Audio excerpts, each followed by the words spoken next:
pushing really fast is to lay as many traps, as many kind of hurdles that they need to pick. So whether that's a castle wall, whether that's a frost trap they have to stop, whether that's a cap can trap. So seeing this gives me the impression that they're expecting a heavy push, a fast push from the attackers. Yeah, something that we've seen a little bit more on Xbox side is teams figuring out how to delay the attackers long enough to win on time. And that's something that matters, especially on this map with a lot of drops and places they have to rush through quickly around corners.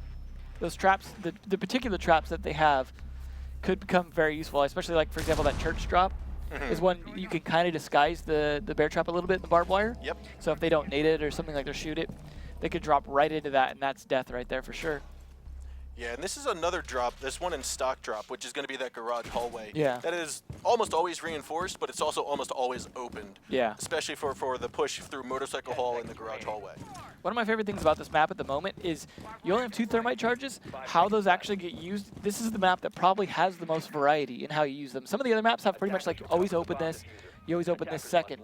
This one has like a few different spots. You've got construction tunnel, you've got the 3 different drops in the actual like bar area. So you got some variety on what you can do with it, as well as the wall as well, on the church wall is another one that's been opened a lot lately. So. Yep, and so we typically will see a 5-man onsite defense here, but it looks as though Jaeger's going to be spotted here inside of the garage. He's going to find it a little bit more comfy trying to rotate back downstairs and closing up the door there. It was a nice try, though. Like, that's one of the things you got to be smart about as a roamer is try and play the roam if you can, and if you can't, then back off. Zephyr is someone that we've seen take a lot of cheeky peeks with Jaeger, so it's not surprising at all to see him playing it as fast and loose as he can get away with. But he's going to put up some of those ADSs a little bit late doing so. Yeah, especially would have been unfortunate had he died early and never been able to place him down. But we do see the stock drop getting opened, and we see some flashbangs going in from Blackbeard.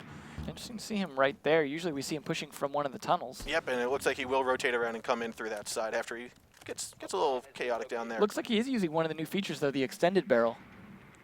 He is. And so with that, that's going to be a little bit more damage he can do from a ranged distance. With this garage hall being as far as it is, Yeah.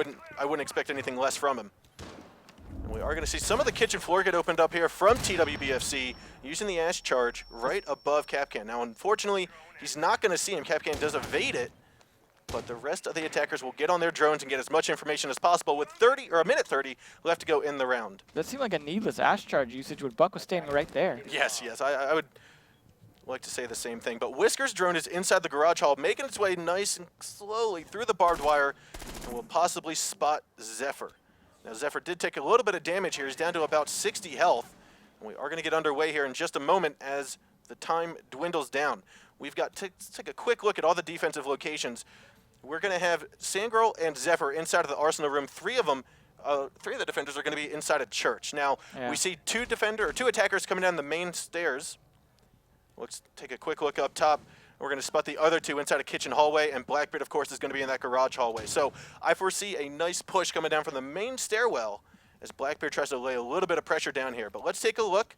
We're going to see a little bit of action here shortly. Yeah, they're going to have to get this push going pretty quick or well coordinated because they're running out of time. And we can see WizKid with the diffuser in his hand here, ready to make a push. 25 seconds to go, and now here comes the push low. We see Ash Charge going in. We see Capcan drops. He's going to go down right away by Spark. Ash tries to get another shot off, and it's not going to be forceful for him. Raphael gets the kill onto Whiskers, and now it's on to WizKid. 3 on 4, 10 seconds left to go. Spark picks up the kill. TW picks up the trade onto Spark. It's all left to TW and onto Buck. Now it's Wiz. He will get the plant down. A 1 on 3. He's in the back of Arsenal, but it will be Frost to get the shots off. And although it looks like he didn't actually get the defuse down in time. No, he had pulled to up at the pull last off of second. Yeah. It's unfortunate.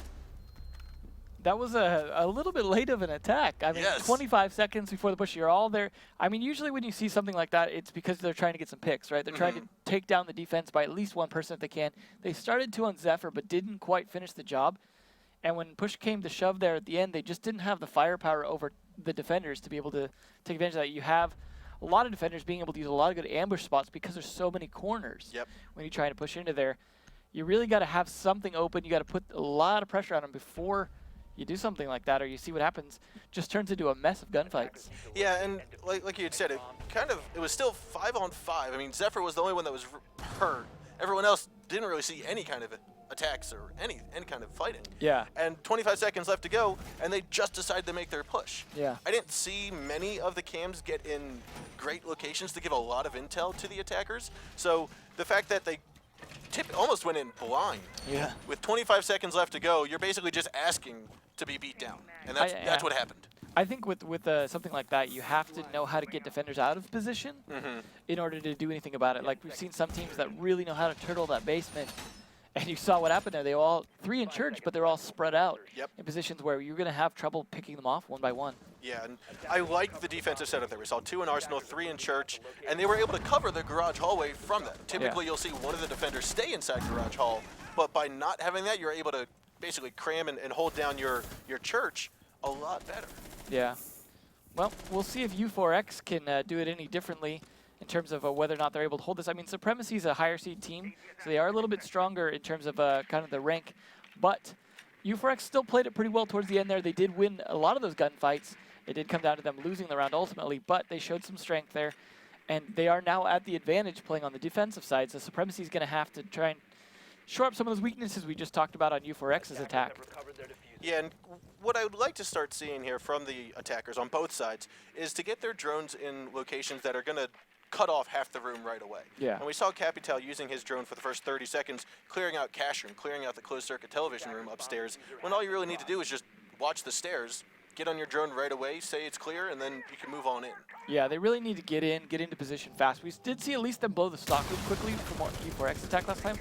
Now they've got the church drop open that helps. That's an interesting angle by Spark there, trying to shoot down from above there to give his body some coverage from people shooting back up. They are trying to get their drones ready, though. We're not seeing any of that new Twitch usage just yet to take out some of those internal cameras, but they are definitely playing Doc on both teams now. Yeah, and so Doc made a little bit of an appearance here before 4.2 with Xbox mostly. Yeah. But he's going to be much more prevalent now that he did get his nice buff. Especially when you're trying to turtle this basement, right? You just got to keep all 5 alive, even if they take some damage. Yep, and so here, Zephyr spotted some great intel there. He spotted one inside of the garage hall, knows that there's a way into church and a way into Arsenal from this corner. So if he can get him out, take control of that garage hall, it's going to be nice and easy for them to decide, hey, do we want to go church, do we want to go Arsenal? And this is why we see Capito playing up here a lot, is because he's able to try and use nades, he's able to use his fire arrows and smoke arrows to try and get this guy out of here. Problem is, that's Jaeger. He's put up his trophy systems, and it's making it hard for him to nade him out there. He does get out of the room, but Capito has no way to know that because he couldn't see him right there. Yeah, and there is a drone right by the jukebox here in church, and it's going to spot Winegum. And he's going to be stuck inside there. So Whiskers also inside of church, looking for the garage hallway push. Jaeger's inside of Arsenal room again, looking towards a similar angle. Zephyr's going to drone that out. 35 seconds left to go, and again, teams have not seen each other just yet. We've got Blackbeard down at the bottom of the main stairs, looking towards that church opening. Some gunfires will go from Spark and nail Winegum right in the head. Now it's a 4-on-5. TW gets away with just the nick of his life here. 20 seconds remaining. He moves on in, goes for the pistol shot, and will pay the price for it. TW, though, picks up the shot onto Spark. Raphael picks it up onto TW. And now he also gets a second shot onto Whiskers. It's now a 4-on-2. 10 seconds left to go. WizKids inside of smoke, doesn't know where to go. Turning around in a haze, and he will be picked off by Capital. Now it's all up to Deadle inside of Arsenal room. Diffuser does go down, and it is all up to Doc here. Now Doc can do it, but there's some bullets flying by his head to the left side. You've got Blackbeard down the main hallway, looking through those stairs. Tries to pick up the shot onto Capital, and he does get down, but he is Doc, able to pick himself back up. And now everyone knows where he's at. He's being kind of trapped in here. We've got Ash will pick up that final kill. Bibu knocking off the head of Doc. It was a nice try by Doc there, using his own stim, trying to clutch it as best he could, but that church take was really strong, and then them still having control of that tunnel from Capital. There was just so much pressure from two sides. I don't really think there was a whole lot he could have done in the situation, had he, unless he just won some gunfights that like he just had a good angle on them or something like that. But that was a nice church take, and I think that really paid off because then they were able to get the plant down. All the pressure was on Doc. He might have been able to get Capito. There was a couple of times where Capito was dancing around a little too much, exposing himself to those holes. But even if he got Capito, he was still going to be having to dance around to both sides of church to try and make something happen. Yeah, and one of the things that allows individual players to make clutches, such as what we were hoping to see right there, is when a defender, who's ever outnumbered, can turn the odds into their favor or as much into their favor as possible. So you've got Doc 1-on-4. Now, Capital was the only one inside a garage hallway. He can try to take him 1-on-1. going one-on-one is a lot more in your favor than a one-on-4. Yeah, especially if you're a bit more of a tank like Duck is. He could take the damage and heal himself afterwards if he doesn't, you know, just get shot down in the process. Yeah, we are not going to see a Rook or a Doc here, nor a Castle. They are going upstairs as they won the downstairs, so they're going to have to play up here now. But we do see the attackers bringing a new operator here. They're bringing a Fuse in, so they've obviously got a strategy. They had to have known that Supremacy were going to be playing up here because they're not going to play the upstairs bedroom or the cash room, and they won the downstairs, so they knew they were going to be up here. And that's why they've changed up their attacking operators. The question is, how are they going to use that Fuse? Perhaps from above to try and help defend the diffuser from the gym? Yeah, I'm quite curious what Bibu was doing downstairs, unless he was trying to reinforce or just barricade some of the doors, make it a little bit more tough for them to rotate around downstairs. Yeah, give him some control there. He might go actually play downstairs. I mean, he has the heartbeat detector he can use to his advantage. We've seen a lot of Pulse playing on those middle stairs, the ones that go up and down to the bedroom. But that's something that is not as advantageous as it used to be with the nerfed range on the. We do see Jaeger made his way down into Church, and TW is going to run into him here shortly. If he turns the corner just in time. Now, let's take a look over here from Jaeger's point of view. He's going to be peeking around just a moment. Close. Does Ash spot him? Ash is looking up at the drop hatch, not even paying attention. Right next to him is Zephyr waiting. Can he hear him? He's going to be on camera. Could this be the wrong time for Zephyr to get on the camera? TW's right on the other side of the wall. Take a look to your left, TW. He's right there. And nothing just yet, but Zephyr turns the corner and picks up the kill. That was really tense there, coming down into who's going to make the first move. It's like playing Battleship. You just don't know where he is until you turn the corner and bam. Yeah, and that's surprising that he wins that fight. You know, that's a fight that generally Ash would have the advantage in terms of the gunfight, but getting caught off guard like that throws you off. Now here is Deddle on top of the gym. It looks as though he blew it open with one of his breach charges, one of these hatches.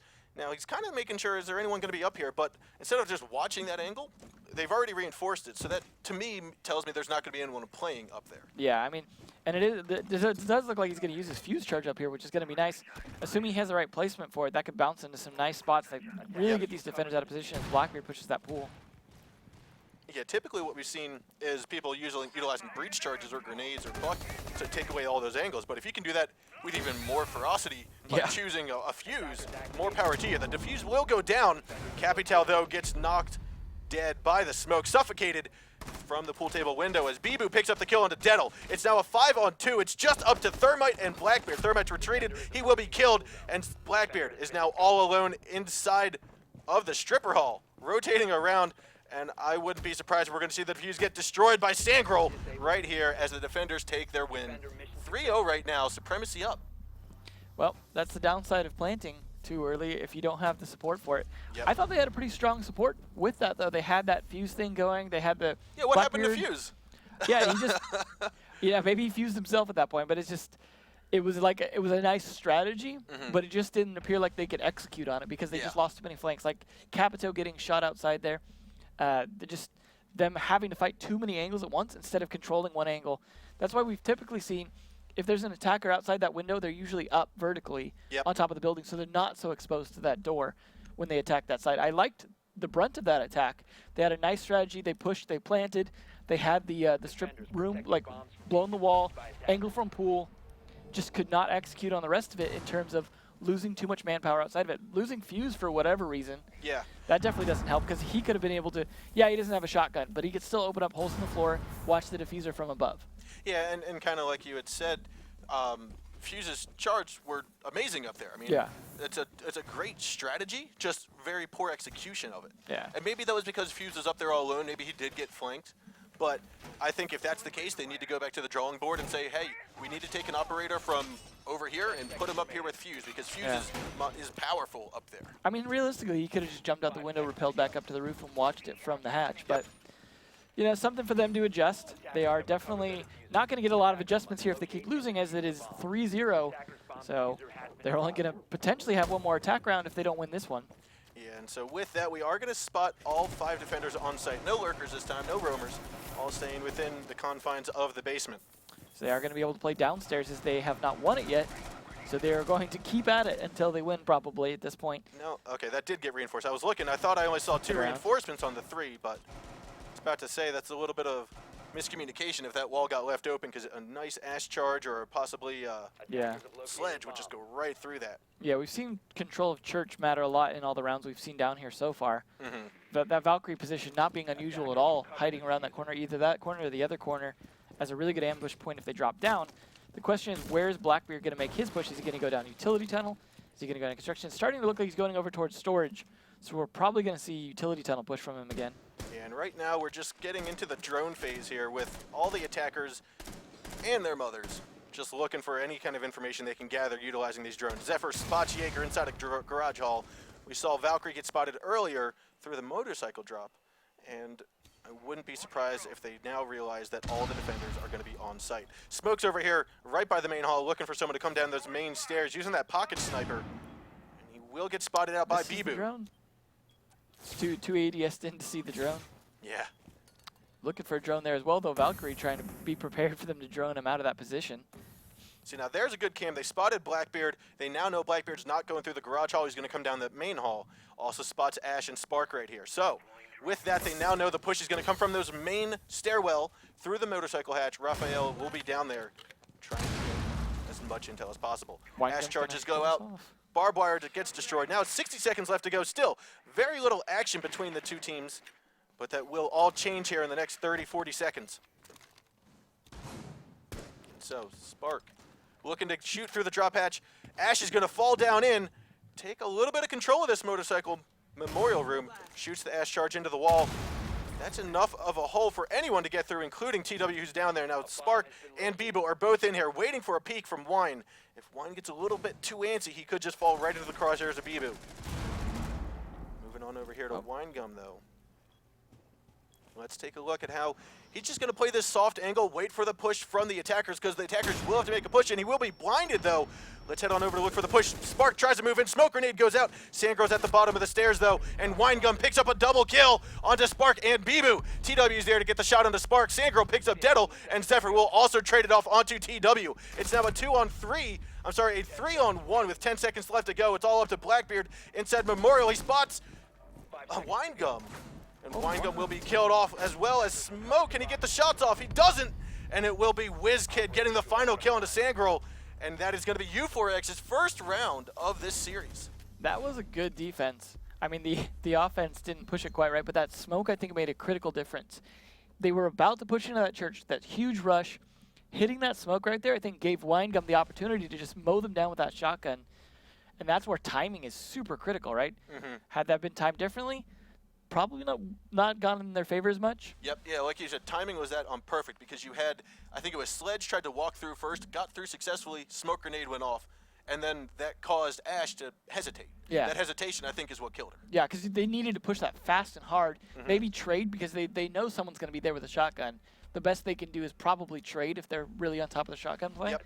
But it's worth it if you can take Church, right? But that Smoke, definitely a good strategy, definitely good timing. I don't know if it was pre-prepared or just something he did right then, but that was critical to winning that round. But now Supremacy are able to go back downstairs. So speaking of winning rounds, this is going to be one that is going to be in their favor. However, it's not match point yet, so even if they win this, U4X are still going to have a chance to come back on that defense round again. Yeah, although they're going to have to defend upstairs. Yeah, not going to be easy. So this is their second chance on attack, though, as they are going to have to try and adjust a little bit differently. They're not going to be trying their weird fuse things or anything like that, but they're going to have to take this pretty typically. Hopefully they don't waste resources like they did last time with Ash opening the floor instead of Buck, things like that. Maybe a little bit more controlled, and a faster push this time would be nice from U4X, as they had to have realized that last-minute push is what really cost them. Yeah, and so as we take a look over here, where are we at? In the middle of nothing. We're just going to go back to Whiskers over here. All right, so let's take a look at how the defense is currently set up. We've got all 5 on site. Unfortunately, though, Deadle has disconnected. That's going to leave the attackers a man down. We are past the 15-second mark in the attack phase, so there will be no remake of the lobby. Thankfully, that wasn't Thermite. You are thankful for that. So, yeah, just plenty of time for the defenders to get moving here. Looks as though everyone's on site except for Zephyr, who is lurking inside garage like he was before during the first round. I think he'll do that till he gets droned out, like he basically is right now. Yeah, 2 of them. So WizKid and Whiskers. Yeah, he hasn't backed off yet, though. It's like he wants to either catch this other drone or hope someone tries to push him. But he's aiming kind of low, yeah, he just wants to get that last drone and then back off. does force them to kind of be more careful approaching that garage, though, which is good, slowing down that garage push, which is already slow because of barbed wire. So that's not a bad strategy, although he was dancing with death, though, because we saw as he dropped down from the ladder, there was, I believe it was Buck outside of by Kennels looking into the garage door. That's right where Jaeger was. So. Oh, there's that Capcan trap, too, in case someone tries to push the tunnel. Yep, and so here we have, like looks as though the construction got opened up. Winegum's going to drone that out. We're going to see a push in from here eventually. The question is, are they going to see that Capcan trap, or are they going to smack the board right into it? Yeah. And Whiskers wasting a lot of time, already half the round done, and they're just clearing out the top of the meeting hall, or sorry, top of the gym. Looks like Blackbeard's not going to go down that construction tunnel, though. He's just pushing down the stairs instead. Buck doing his thing in here, though, getting a lot of flow open, clearing out right below him.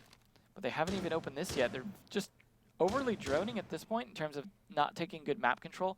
They're going to be running down to the last 25 seconds again if this push doesn't speed up. They are down a man, so it is a little bit harder to push fast, but they've got to know that that costs them, and they haven't even really run into the traps just yet. Yep, and so Winegum's going to spot Sangirl, but it is going to be a dead drone here in just a bit if he can get the shots off. He does. So now, 50 seconds left to go. It's a 5-on-4. We've got most of the kitchen floor opened up. We've got Thermite inside construction hall. Ash and Blackbeard are down at the bottom of those main stairs. Whiskers taking a peek down. Not going to spot anyone just yet. None of the defenders are going to give up those angles. And we're going to see what happens in the next 30 seconds here. Ash is going to try to open up the wall to the left. They're going to try to make a push in here as Thermite comes in through construction in just a moment. Let's take a look. We see Frost trying to rotate over, help out Sangirl, and Thermite will be killed off by Sangirl. Didn't even hit that Capcan trap. And 20 seconds left to go. 5-on-2 as Zephyr picks up the shots on the WizKid. TW's going to try to move in. Frost will be there, and it's going to be a couple shots, but from behind, he's able to get killed by by Bibu, and Raphael will get TW. That's going to be Supremacy's 4th round. We can move it on to match point, but we will have to remake the lobby if we can't get them back in. Yeah, it's definitely looking like we may only need a remake for 1 round at the rate Supremacy's going.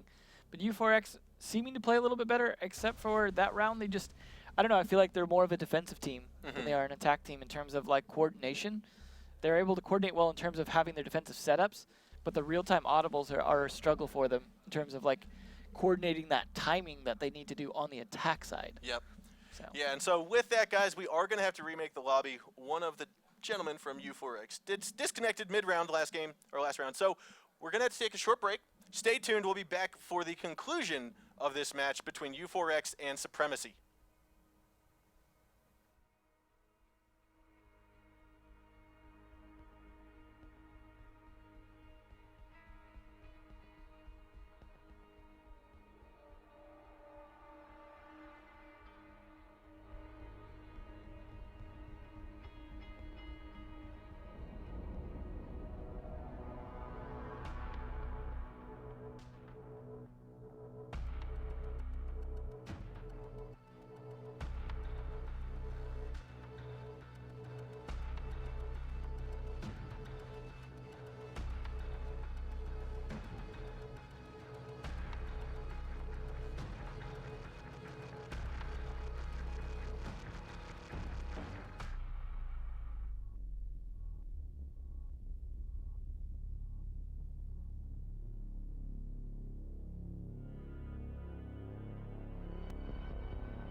Welcome back, everybody, to the conclusion, hopefully the conclusion, of the first match here on Playday number 4 for EU Xbox for the Rainbow Six Pro League. Now, as we wait for U4X and Supremacy members to funnel back in to the lobby here, let's kind of talk about what we saw there from Supremacy side of stuff. They've been very strong these past 5 rounds. Yeah. Only losing 1 round so far to U4X. I mean, they've been historically a strong team. Like, this is a team that's been doing really well the past 2 seasons, so it's no surprise to see them doing really well now. U4X, though, showing some of their specific weaknesses. So the upside for U4X is there's some clear things they could work on to be a stronger team. They're not terrible at their gunfights. They're not bad at a lot of their strategy, especially on defense, but their execute isn't quite there yet, where Supremacy, looking like a much more well-oiled machine. That being said, Supremacy still making mistakes of their own and losing some of those critical gunfights. But, you know, it's all on them to try and do something about it. But this is only map 1. Yep. So even if Supremacy win right now, U4X have another map to play on. I believe this was their map pick, though. This was U4X's, so hopefully the border is something they're at least comfortable in defense with. But it is a little bit hectic at border in terms of, like, if you don't know it, it can be quite a bit of a maze. Yeah, and we kind of saw, like you had said, a little bit of good thought process, a little good strategy from U4X, just poor execution. So it looks as though if they have a coach, if it's just the players coming up with these strategies, they're solid. They might just need a little bit of more practice, a little bit of more execution. Yeah. Maybe utilize it in scrims, or I know as a Pro League player during Season 2 myself, one of the biggest benefits was just dry running the strats. Yeah. I mean, just even knowing what you should be doing as opposed to what you are doing can be the greatest difference between winning and losing a round. Yeah. So I mean, I think they have good strats. It's just a question again of executing them. Maybe some more scrims and some dry runs on that will help. However, they still have a chance to take this map. Yep. It is 4-1, but it's not over yet. It's just match point. So we'll see if U4X can at least pick up another point or 2 before this is over. So with that, we are going to move into the round. All teams are ready, and we are going to start out here on Clubhouse with Supremacy now being on attack.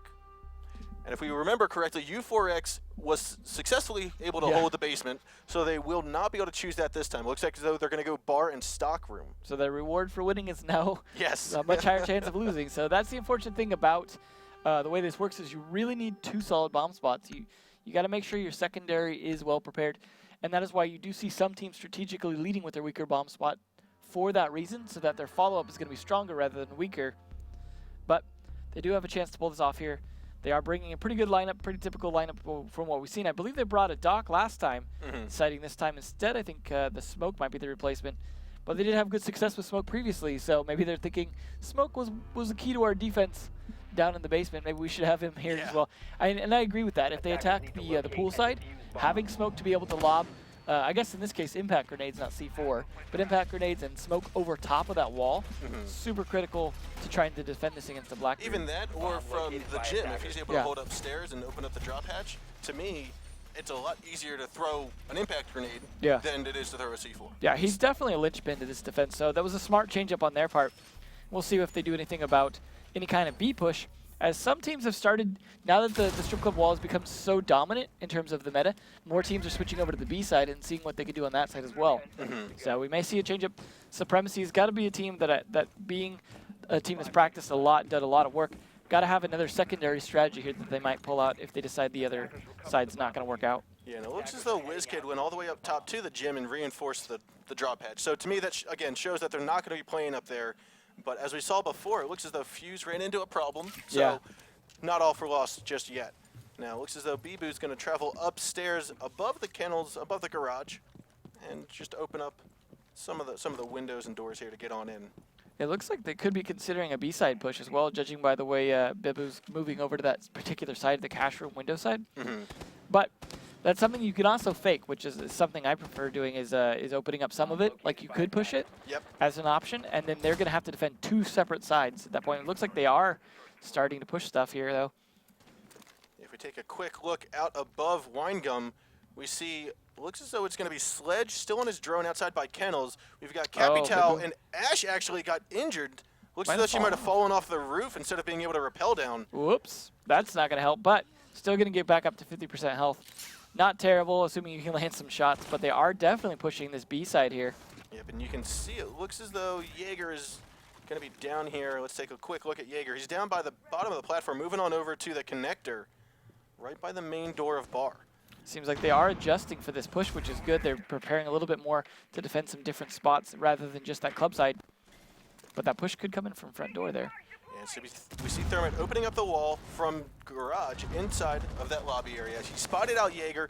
Jaeger was forced to move, and Valkyrie was forced to drop. Now let's see if she can rotate around quietly. I'm not quite sure if Jaeger or Thermite, if he's aware of it. Looks as though he is. He does know somebody dropped. So with that, he's going to be keeping an eye on that. And TW will be the first one killed as Zephyr picks him up. It's always nice to see a Jaeger player kill a Jaeger. Just like, I know how you do it. And with that, the smokes will go out from Capital. He's going to hold on to this kitchen hallway. And let's see if a push is going to come in. It looks as though Sledge will place the diffuser down with the cover of the smoke. He's able to get out just in time with the nick of his head. Bibu tries to go for the shots onto Pulse, and it does go down. Finally finishes him off. It's now a 5-on-3. Diffuser has been planted. Winegum is forced to come up the ladder, but Thermite is there for that kill. It's now all up to Whiskers and WizKid. WizKid has just taken a bunch of damage trying to peek inside of that stock room. And Whiskers is now trying to get the shots onto Capital. He spots him, misses the shots, misses twice, 3 times, and Zephyr's going to try to land the shots, but Whisker gets the kill. And unfortunately, Rafa there is able to get the shots onto Whisker. Now it is all up to Rook, a 1-on-4. He runs outside, gets spotted, and it will be Bibu picking up the kill, taking the win. The first map goes to Supremacy. Well played by Supremacy. I like that strat. They not only did they push that kennel door there, they pushed all around that B site. Top, sides, everywhere, opening holes, like making sure that they could actually hold the bomb spot once they planted. That's the downside if you plant that kennels like on the door and you just guard that door, it's just going to be a lot of quick gunfights. But having all those angles like that, like Thermite watching that ladder down there, that was critical because had he let Valkyrie come up and start shotgunning them all in the back, could have been an easy retake for them. Yeah, it could have been just, hey, we've got Valkyrie coming up, kills Thermite. Can easily come out that window by the little stock office there, up behind the 2 that were outside by Kennel. So, like you said, great coverage, great, we'll call them angle holding, great positioning from Supremacy there to take that final win. But seeing as how we had to remake the lobby, it didn't end on a 5-round win here. We are going to have to remake the lobby. So stick around, guys. We'll be back right after this so we can remake the lobby, get our second match underway on the border between Supremacy and U4X. Should be good. Once we can get him on there. Once we can get him on there. Yeah. Yes, so let's take a quick break, and there we go.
Welcome back, everybody. We are here right after match number 1. Now we're into match number 2. Supremacy took that first match 5-1 on Clubhouse. We're going to get underway here between Supremacy and U4X on Border in just a moment.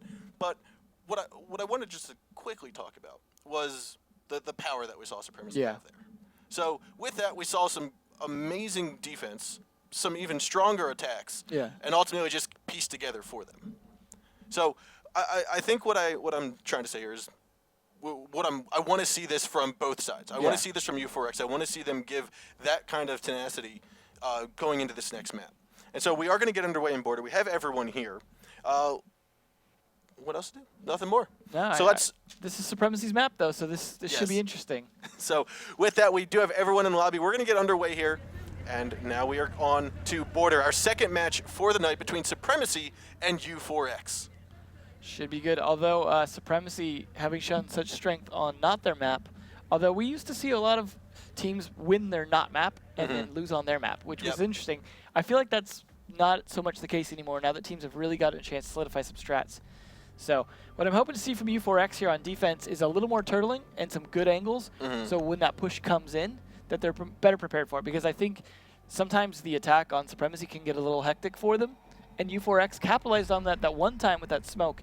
I think they could do that a little bit more here on Border. There's some great opportunity for a lot of vertical play and using little kill holes here and there in different spots because of the destructibility of this map, but it depends on them to have a good defensive setup, whether or not they've practiced this not being their map and all, but they did let it through the picks. So that doesn't mean that they don't have, you know, some good strategies or some ideas on how to play this. But they are going to be starting on defense, so we're going to see where they go. I'm assuming they're probably going to go to Armory Lockers up at the top here. Yeah, and it looks as though that will be the location of starting here. This is a good one. That wall TW is reinforcing becomes a very important part of this. Yes, and so this is probably the most pushed wall of this top floor bomb site. Partially because it's somewhat easy to run up to it. You just have to take control of that security office that Zephyr's droning right now, which is, I assume he's going to leave a drone somewhere near there. He plants it on the desk. That's what you want to do. You take control of that security office so you can watch your back, below that wall, and then a lot of pressure comes on. Yeah, and this is kind of what we're talking about with setting up your drones early on. Figure out where there are, where they're not. Yeah. That way you can make a quick push in. And so Zephyr's drone here is giving some awesome intel. Might not be telling him who's on the defensive team, but it's definitely telling him, hey, this room is clear for the time being. So that shows some good discipline. It is sometimes hard to be disciplined enough to not just run your drone in and suicide it. But that is going to ultimately help because they're going to know if a roamer's in there or not, so they can make this push pretty quick. Try and give themselves some extra time here. Yeah, that's a little bit odd. Dettel opens up the wall in between offices and the B bomb site, and typically what we'll see is that get reinforced because that's just a clear window to get a shot into. Yeah, you don't want to open up too much access from the windows unless, for example, that's something that they know they've been able to counterplay well. Yep. Now we have that too.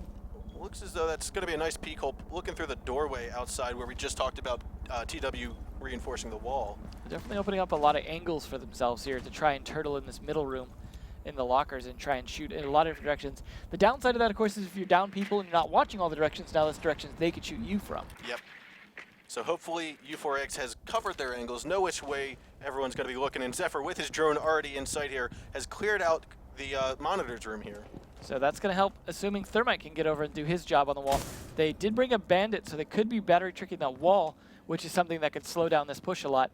But there are some ways to take care of that. The floor is destructible as well, so if they want to do something like Ash charge the floor from below, they can do that. There is those batteries. Yep, I foresee them staying on this office wall, because the A bomb site wall, which is all TW reinforcing, is kind of difficult to charge. Like you said, the floor's breachable. You've got the doors already open out there. So with that, it looks as though Sledge is right underneath him. He will spot Ash, puts his feet down, and Bibu escapes with his life. But unfortunately for Bandit, he's going to be down but not out just yet. Can he crawl on over to TW, his teammate, to get a pickup? Looks like the attack's coming from a lot of different directions here, and I think that's helping the defense. Not sure how to deal with all these grenades coming from all these different directions. The attackers just spread out nicely, forming a little net of death.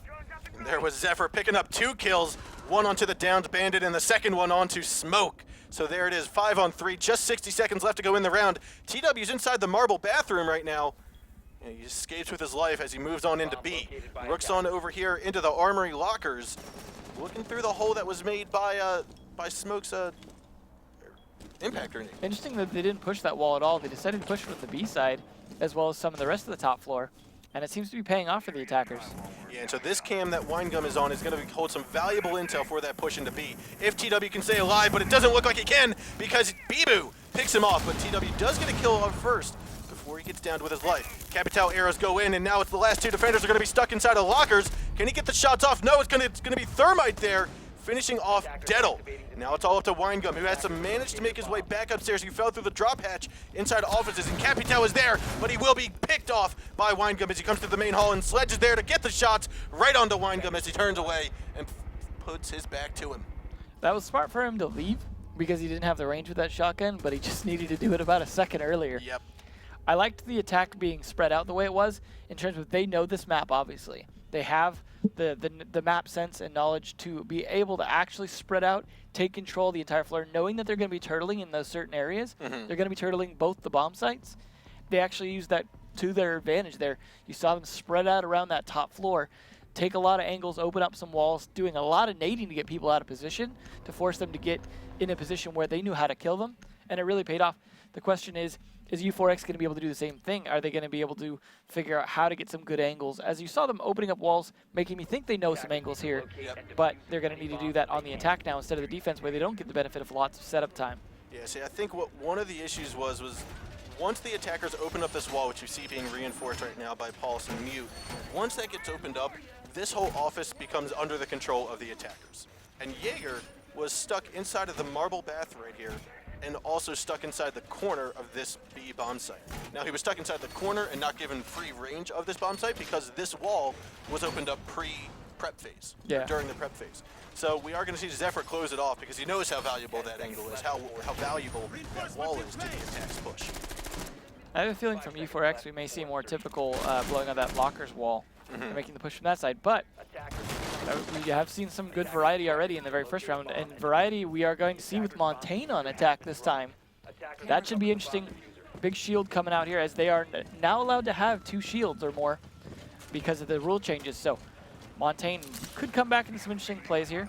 Yeah, and seeing as how he's already here on the northeast side of the map, I can see a push going into the B bomb site here eventually, but not just yet. He's probably going to open up the door. We're going to see Blackbeard outside the window. Now Montaigne is very exposed here. Yeah, I'm not sure why he doesn't have a teammate with him, as Montaigne is not someone that does super well on his own. There we go. Thermite following up right behind him. Looks like the shotgun will go out. Some bullets will go flying. Can he pick up the shots on the Spark? He looks down at the wrong time, and Raphael will pick up the kill onto Winegum and gets a second shot onto WizKid. That is now in favor of the defense as he tries to go for a third kill with Deddle looking out the way. Bibu, though, picks up the shots onto Whisker, and Raphael will try to pick up the shot. Doesn't land him just yet. TW has managed to make his way into the stairwell by the east side of the map. Deddle has retreated downstairs over to the vehicle. Is now all up just to Capital and Ash. The 3-speed operators, one's going window, the other is going outside, and it will be killed from the side. Zephyr picks it up, and now it is all up to Capital. 1:30 left to go. Still plenty of time that the attackers could have utilized to get better positioning, more information, but it's just falling apart here. But he does land the shot onto Raphael, and now it's all up to Deddle. Still a 1v4. It's going to have to be some kind of miracle to clutch here with a shotgun right on the other side of that window. And no more incendiary arrows. They have been used, I believe. I think he's onto his smokes. Well, still extremely useful, especially in a position where he's going to need to mask his movement in order to get some kind of flank position. So it's all up to whether or not he can do it, but he doesn't get a chance anyways. And Zephyr's there to pick up the headshot onto Deddle, turning the round into Supremacy's favor. That was a little bit of a massacre. Pretty much the entire team decimated within the first minute and a half.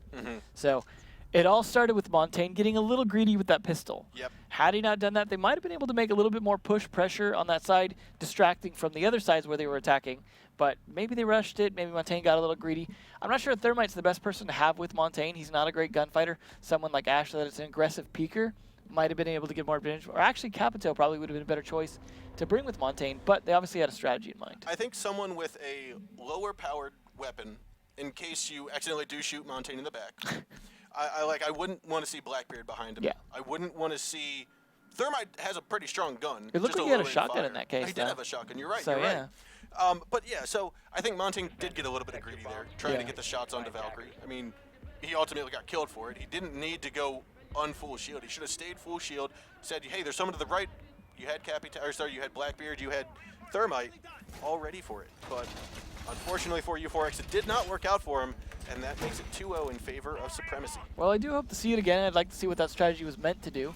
In terms of, obviously, they're going to use a Montaigne to block access to some kind of plant, trying to get control of B, perhaps, use their reinforcements against them, and just hold a door. But ultimately, if you don't make it in the door, you can't hold the door. So they are back on defense, and they're going to be playing the same bomb spot, trying again. So they ultimately did not win this last time. They're going to learn something from what they did before. Maybe not open up some of the same holes. We'll see. Hopefully they'll keep some angles closed. Looks as though they didn't blow the wall open, but they also didn't reinforce it. So if Ash decides to peek her head in through that window, it might just be another larger hole than there was last time. And they are, okay, there we go. I was going to say they didn't get that last armor, but looks like they're a little bit hectic on the initial setup here. But they are waiting patiently for the attackers to come. I would hope they don't aggressively peek, but they're going to need to crossfire for each other a lot better, judging by what we saw last time from Supremacy, where they were picking them off one by one as they came around the different sides. They really need to just cover each other's angles so that doesn't happen this round. Yeah, and TW was lurking underneath inside of the main atrium. Wasn't droned out, but he does rotate upstairs now. He's inside the main hallway, takes a couple of shots in through the wall, doesn't land any of them, but that does pique Sandgirl's interest inside of the control, or inside of the monitors. Just giving himself a nice angle to use and be able to back off into these stairs down there. It's a smart play, but ultimately doesn't lead to anything. So with that, Bibu will drone out the bottom floor, knows it's clear, it's going to open up the wall, and force his way up the stairs with Spark at his side. Meanwhile, on the top floor, we've got Zephyr and Raphael over here. Opens up the wall towards the A-bomb, and now that they know monitors is clear, they've got the wall opened, you can definitely see a potential push coming from this angle. Spark is going to try to rotate around. He's actually over towards the B-bomb site, getting up on top of the ladder where we saw Blackbeard die the last round. Yeah, it looks like they're changing up their strategy in terms of how they're attacking, and it's so slowly paying off here. Yeah, and so with that, Zephyr picks up the kill onto Whiskers. And it looks as though Jaeger tries to make a flank and will be killed in the process. And unfortunately, Raphael will be disconnected. So with that, that's going to be one man down for the attackers, but still manages to be up with a 4-3 take at the moment. Well, at least that's not going to probably cost them the round, as they are still at man advantage. We see a misfire here from the incendiary arrow. Will hurt his teammate just a little bit. Some nades are going to go out. Bandits already moved away. Bibu picks up the kill into WizKid. It's now all up to Winegum and Deddle. Deddle's pistols Bibu. And on the other side of the wall, which he doesn't even see just yet, Sandgirl's there. Can he get the shots off? No, Deddle had to reload and he missed it. Winegum will be picked off from Sledge outside of the B-bomb site. Now it's all up to Deddle. He's going to have to be careful, but unfortunately it will be Zephyr picking up the kill. That was really unfortunate for Deddle, not realizing right on the other side of that wall he could have just killed the plant, and then a little bit that of would have wall been a bang big could have difference. done the difference in that round. Yeah, well, Raphael disconnecting ultimately did make the difference, but it is going to make a difference in us having to rehost. Yeah, so if Supremacy decides to leave here instead of going 5-4, which I would expect them to leave. It'll be interesting though, if they stay. Yes, yeah. So since this isn't PC, this is Xbox, the way that teams communicate and say, okay, we want to rehost, is they all leave the lobby, which we see happening right here. So with that, teams are going to have to reform. We're going to have to remake the lobby, get the teams back in here, figure out what happened. Maybe it was just a random game crash or whatnot. But without any further ado, guys, we're going to cut to a short break, get everyone back in lobby. We're going to be here to finish off the map on Border, which is the second map in this series between Supremacy and U4X. So stick around, guys. We'll be right back.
Welcome back, everybody, to the conclusion of our second matchup here between Supremacy and U4X. Right now, Supremacy's in the lead, 3-0 on Border, after taking the first map on Clubhouse 5-1. Looking very strong for Supremacy here, Very earning strong. that name. They're running for the 3 points today. So it is Playday number 4, just about over the halfway mark. This marks the halfway mark in the Pro League. Yeah. So we have everyone in lobby. We're going to start up the match here, and we are going to finish off on Border, hopefully with no more disconnects. Yeah. And it is going to be, so like I said, Supremacy leading the way 3-0. They're going to start out on defense here. So let's see what they have in store for us on this defensive round. Yeah, they did win the other defense, so they're going to have to switch bomb spots here. They're going to have to go to one of the downstairs ones, as that was the only upstairs bomb spot. Although what I've seen with this, especially Ventilation Room Workshop, where they're going, a lot of play upstairs. Yep. So the teams that are smart playing 2 to 3 roamers upstairs, trying to keep control of it, maybe only 2 or 3 down on site. So it is something where you got to be careful what you do in terms of how you expose your people upstairs, but keeping control of that top floor. It's almost like how Chalet was at some points in terms of the meta, in that having that control of that top floor matters a lot, especially since there's some good angles down towards the windows. Yeah, and what I expect to see is, like you said, see that vertical gameplay. I expect to see the attackers clearing out the top floor above bomb site. Yeah, they pretty much have to. What I've seen, though, on some teams is them it costing way too many men up there to do it. So by the time they go to attack the downstairs, they're short on that attack power. Yeah, it sometimes feels a little bit like the map room and kitchen inside a canal, where if you want to be able to plant the diffuser successfully inside of that kitchen or inside of the map room, you're going to have to take over for top floor. Yeah, but they are bringing a pulse on defense, which is going to make this much harder because they're going to be able to anticipate those pushes from where they're coming from attack-wise. It's going to make it a little bit easier for the roamers to do the job here. You see Bibu already reinforcing some walls to give himself some protection right there, as he's going to try and scope out anyone coming to this side. Although reinforcing those walls is going to give a little tip-off that, hey, he might be over near here. Still going to make it hard for them, as they are bringing Doc, but he's going to be down on site, it looks like. So not going to be able to help the roamers up there, but he is going to be a strong site player. But they are bringing Twitch on attack this time, so it looks like they want to be able to have some good utility drones as well as firepower. Yep, and so with that, we are going to have Jaeger and Pulse up top, trying to pair up, hold on to the lockers and armory, because that's going to be right above the bomb site. They want to make sure the attackers don't take control, but we already see Ash has made his way inside of the break room. Trustor Pre-Fire lights up the doorway, opens it up all the way, and we do see Jaeger over there inside of the office. Now WizKid's going to drone him out for his teammate. TW is going to hop on his drone as well and try to get as much information as possible. This is where they need to be a little bit more coordinated so that hopefully he can work with the drone instead of having a drone for himself. But they did catch one, so it's going to be up to Capito and Ash to really make a hard push here and push back those roamers. Twitch, though. Oh, and there's the wall bang from WizKid as he shoots Jaeger in the face, coming up through the window. That probably wasn't even on purpose, given that usually you just try to open the window for yourself. Well, he was droned out, so WizKid did drone him out, and fortunately he was just in the position to capitalize on that. But they also spotted Pulse in here. So Whiskers is going to be able to provide some drone intel for both Ash and Twitch to put some pressure here if they can actually get the angles they need. There we go. Yep, and so Ash picks off Bibu with ease, and it's looking like U4X just needed that little bit of break, and they're back at it strong as ever. Yeah, this is definitely going well in their favor, taking out 2 upstairs already, giving them a lot of map control. Buck just needs to get in here and start doing some damage as well, as he was doing just a lot of droning for him. And we're going to see some serious attack down on this bottom floor soon. Yep, and so as you can see, WizKid brought the breach charges, opening up the floor, taking away the angles, and now he's right above the B bomb site. This is where you see him starting to collapse on it. Still one person droning for him, which is what you need, but all the attackers really getting into position, starting to open up walls, floors, putting all the pressure on Supremacy to actually have this held tight. Thankfully smoke there, but it's a little early to use your smoke in that you've got a minute left in the round. Yeah, and so with 3 smokes going out, it will be an easy choice for Smoke to actually utilize his gas grenades and finish off that push. Still plenty of time for the attackers left to make this push happen, as they've already killed 2 though. They just got to get enough intel to make their way there into that room. All right, and there's Buck on the other side. Sangro trying to knife the air. He knows there's 1 or 2, and it will actually be TW picking up the kill onto Doc. So what is left, it's Whiskers getting the shot onto Sangro, and now it is all up to Spark, but TW is there to land the shots onto him. That was well played by U4X. They did exactly what they needed to do. Good droning, good teamwork, good aggressive play on those roamers when they could get it. Obviously, that kill by Twitch helped a lot, too, getting that through the window. Once they took control of that top floor, we saw what happens when you just go down with all that strength and just crush them through the walls. Very well played. Like you said, very well played by U4X. After taking control of the top floor, you saw Twitch, I believe it was, opened up the B-bomb floor's site, like opened up the floor.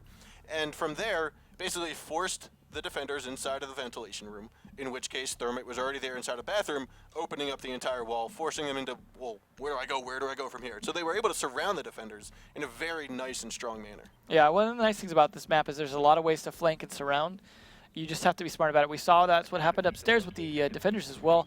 They were spread out trying to, play as 3 roamers or whatever, but the thing is they weren't covering for each other, and we saw ultimately what happened with that is they got picked off one at a time. Yep. However, U4X going back up to the top floor, not doing anything different, just trying it again, seeing if they can make it work. They got a point now at least, so prevented it from being match point.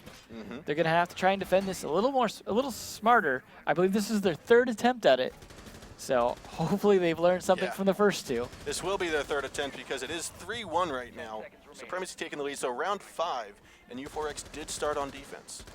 Well, it is up to them to figure it out. Not bringing anything really new on the defensive side in terms of operators. They got the Bandit to do the batteries as well as a good gun. They've got Doc to try and keep people on site a little more alive as well as himself. Rook for the armor and Smoke for the utility. But they just got to get these angles. They got to hold back that push and hopefully pull them in a little bit to where they can pick them off one at a time instead of dealing with them as a group. That seems to be where they're having trouble, although that's really not going to help. What happened there? A little bit of team kill going on from Winegum, trying to open up some of the wall. Manages to pick off Jaeger. That's got to be demotivating. The one assault rifle on your team, and you killed him. Well, now they're going to have to play it extra tight as they are already down a man, but they are at least catching some of these drones here if they can manage to hit them.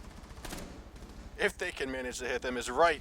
But we're underway here, just under a minute left, or sorry, a minute started in the attack phase. Zephyr picks off the 2nd kill into Whiskers, and so now it is all up to the remaining 3 defenders. It's a 5-on-3 with 120 seconds left to go.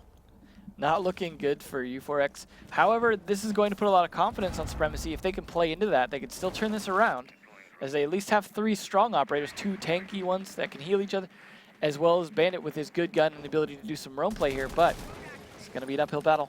Yeah, and so out on side of the east part of the map, we've got Sangirl playing Blackbeard. He manages to open up the window, isn't in just yet, but he's got to make an assumption that someone's going to be either inside B-bomb site or inside of the marble floor.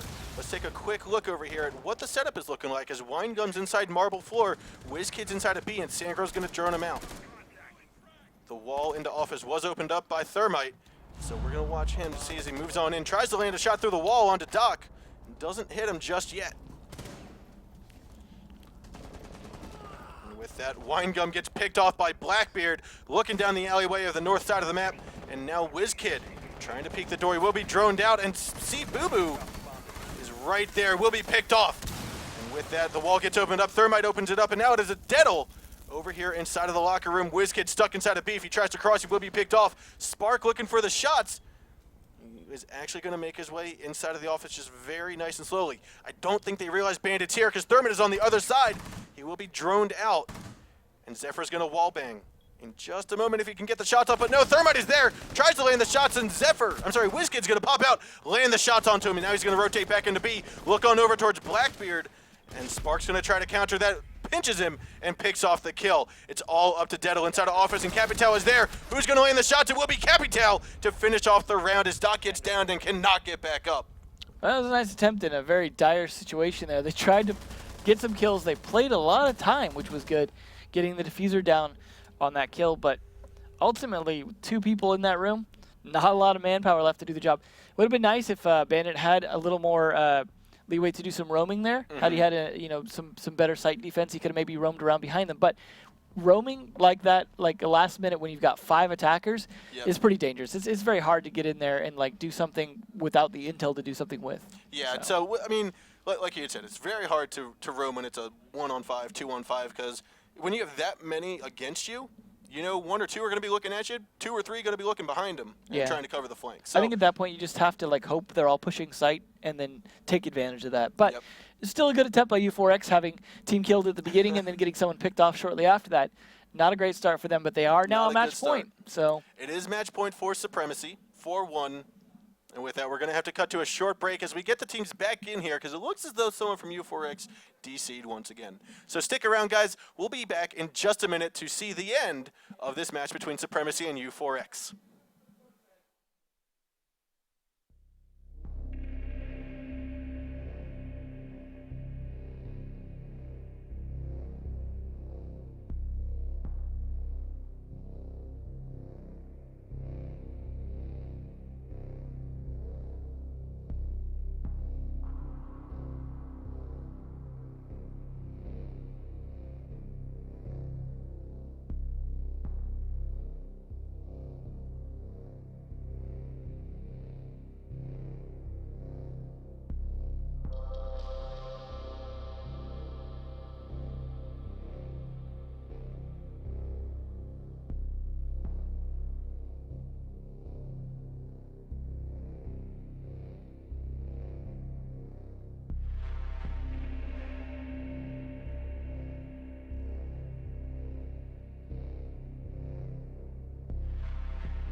Welcome back, everybody. We're here.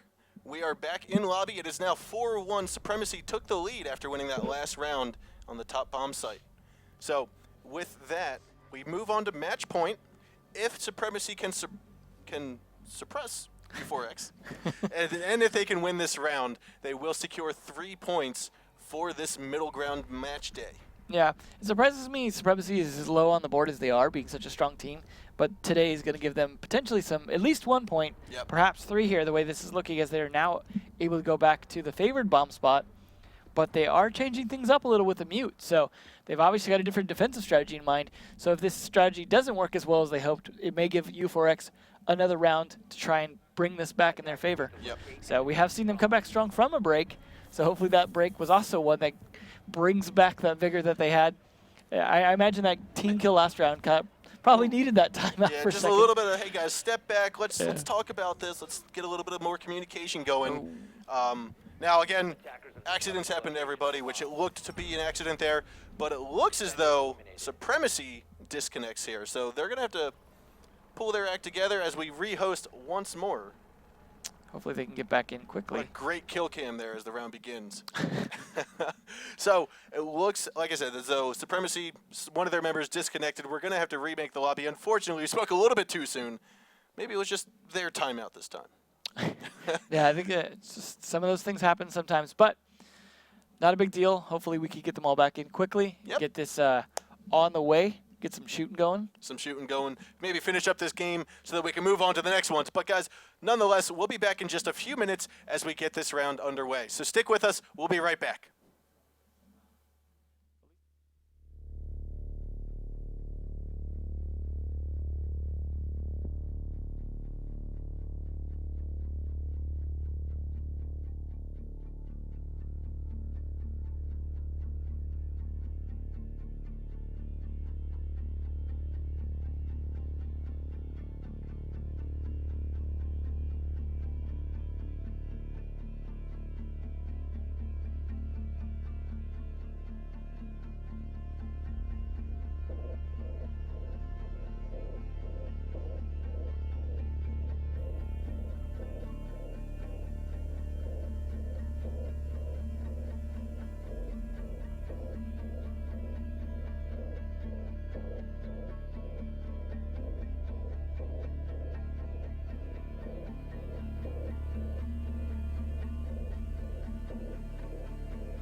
And we are back for the conclusion of this match, should everyone stay in lobby here, as it is 4-1, Supremacy leading over U4X here on Border. The second map for tonight's series between these two teams. Looks like they're bringing similar operators wanting to do exactly what they did before the disconnect, as we were discussing then. Looks like they might be going for a little bit different strategy. The attackers also bringing Twitch a little bit different, so not going for that Montaigne attack this time that U4X tried previously. Both teams just trying to hold it tight and close this out. Either way, I mean, U4X has a chance here. That Montaigne strategy obviously cost them around not wanting to try that again.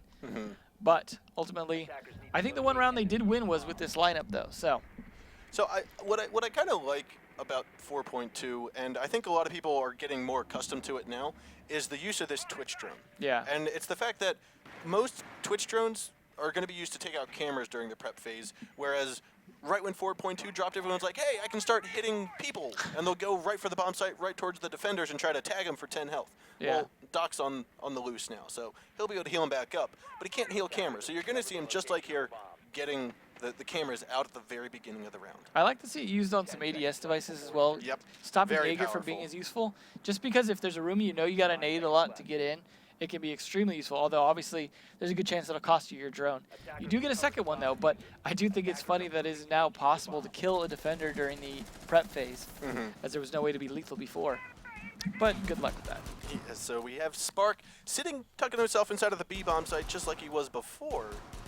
Let's see if it's going to play out nicely for him. I imagine they're going to try and drone that, catch him out, given what happened last time, but it looks like Rafael wants to give himself some angles into this room with his pistol. And with that, Mute is going to be tucked inside of the offices here, holding it on with his buddy. Interesting use of that shield. Yeah, and I think that's so they just don't pre-fire the wall, but nonetheless, if that wall gets opened up, it's going to leave Sangro very vulnerable because he'll be able to be swamped and crossfired from 3 different angles. I imagine that's why he's playing the Mute, is to be able to hold off those drones from catching him. And I've seen that done sometimes in Pro League. Doesn't always work as well as you'd think, as sometimes the jammers themselves give away that you're up there, but should be interesting to see what he ends up doing after all. And there it is. The wall into offices gets opened up. Some pre-fire goes into the marble floor. And it looks as though, was that Pulse, I believe? A little late game reinforcement. Yeah, as well. Pulse is going to be inside there, inside of that fountain, and just reinforces the wall in the nick of time as Thermite looks away. Give himself a little bit more defense here, although that's going to give away that someone's obviously on the other side of it, or they wouldn't be reinforcing it. Yeah, but with that, he only needs able to do one. He didn't get a chance to get the other wall, so it's still vulnerable from that side. Defenders trying to play it very carefully here and just use angles to their advantage. But the attackers are aggressively droning them out of their positions, trying to make Rome play a lot harder, but Sangro. And he peeks through the wall. He gets the shot onto Dettel. Jaeger was droned out of the snack bar area over there, I'll call it, over there by the lounge. Definitely used that angle there to his advantage, playing the spot well. Didn't get droned out, but they obviously know he's there now. Yep, and so with that, looks as though they do realize Pulse and Mute are trying to hold down the offices. We see Twitch trying to make her way inside of the main corridor. Lands a couple shots, but will miss them. And now she's retreated into the offices. Whiskers outside of the window now, trying to hold off this angle. Put a little pressure onto Mute, who's stuck in next to the wall there. Whiskers, though, picks up the shots onto him, and it's left up all of Pulse inside of the fountain. As it is 4 on 4. I'm sorry, 4 on 3 now, with TW getting killed and Thermite being picked back up. They're going to push their way into office, but we do see, I believe it is Jaeger underneath, trying to flank from behind. Rafael picks up the shot onto WizKid. It's going to be a flank from behind, but Thermite doesn't step down enough and will not see it. But I'll tell you what, the Claymore does the trick and will down him. Bibu then also picks up the shot onto Winegum. It is all up to Blackbeard. Blackbeard's the last one alive inside of offices. They know where he is. Some shots are going down. He turns his head at the wrong time, and Rook picks him up. And he will fall down. U4X failing to secure the round, giving Supremacy the win, the round, and the series. I liked that use of that Claymore at the end there. We don't often see the Claymore